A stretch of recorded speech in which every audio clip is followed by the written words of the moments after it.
सारे किसान भाइयों को हाथ जोड़ के राम राम नमस्कार।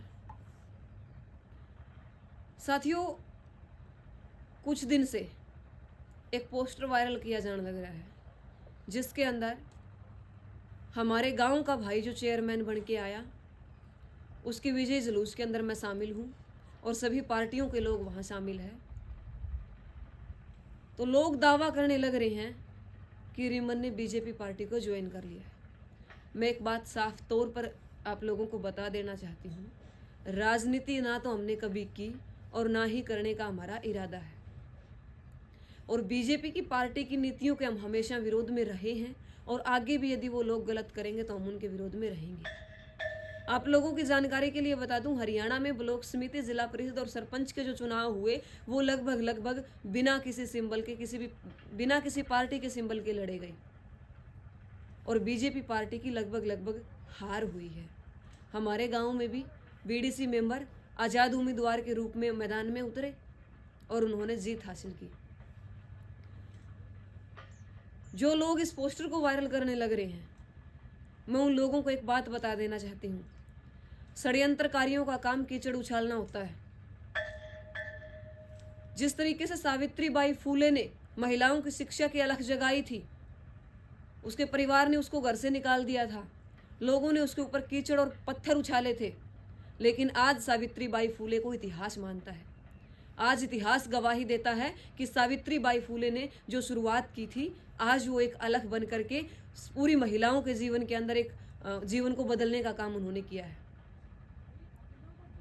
जो लोग ऐसा दुष्प्रचार कर रहे हैं उन लोगों से मैं कहना चाहूँगी, गांव और गुआंढ के प्यार की वजह से हमने पीछे भी जुबान से जवाब न दे करके हमारे काम से जवाब दिया और आगे भी हम जुबान से जवाब न दे करके काम से ही जवाब देंगे।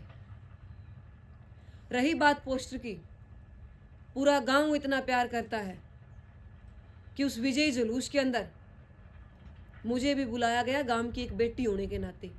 बीजेपी पार्टी की सदस्य को बुलाया गया एक गांव की बहू होने के नाते। वहां पर लोग कांग्रेस के भी थे, वहां पर लोग आम आदमी पार्टी के भी थे, वहां पर लोग जेजेपी के भी थे, वहां पर लोग बीजेपी के भी थे और वहां पर लोग इनेलो के भी थे। तो लोगों ने दुष्प्रचार के लिए एक हवा यही बनाया, बात को इसी तरीके से फैलाया कि सिर्फ और सिर्फ बीजेपी पार्टी के लोग यहाँ पर उपस्थित हैं। और गांव और गुआंढ का प्यार जहां हमें आगे बुलाएगा हम वहां भी तैयार खड़े रहेंगे, क्योंकि हमारे गांव का भाई जब नाम रोशन करके चेयरमैनी का ताज सर पर लेकर के गांव की तरफ आया पूरे भाईचारे के प्यार की बदौलत, तो हमने पलके बिछा करके उसका स्वागत किया। और जब कोई भी गांव का नाम रोशन करके हमारे गांव में आता है तो हमेशा पहले भी यही होता आया है कि उसको, चाहे वो किसी भी पार्टी के लोग हो, उसको मान और सम्मान देते हैं। उसी मान और सम्मान के लिए हमने सतीश को भी एक तरीके से गांव के अंदर स्वागत किया। और आप लोगों का प्यार, एक भाईचारे की बदौलत पंचायत चुनाव के अंदर जिन भाइयों का समर्थन या जिन भाइयों को हमने आगे किया वो जीत करके आए। ये सभी आप लोगों का, गांव का और अपने गुआंढ का प्यार है, आसपास के क्षेत्र का प्यार है। रही बीजेपी पार्टी में शामिल होने की बात, तो ना तो हमने कभी बीजेपी पार्टी में शामिल होने की सोचा और ना ही हम पार्टी में शामिल होंगे, क्योंकि हमारा काम बोलता है। पीछे भी हमने लोगों को काम से जवाब दिया और आगे भी काम से जवाब देंगे। जुबान और दुष्प्रचार वो लोग प्रयोग करते हैं जिन लोगों के पास करने को कोई काम नहीं होता। इन्हीं बातों के साथ आपका बहुत बहुत धन्यवाद। नमस्कार। जय जवान जय किसान।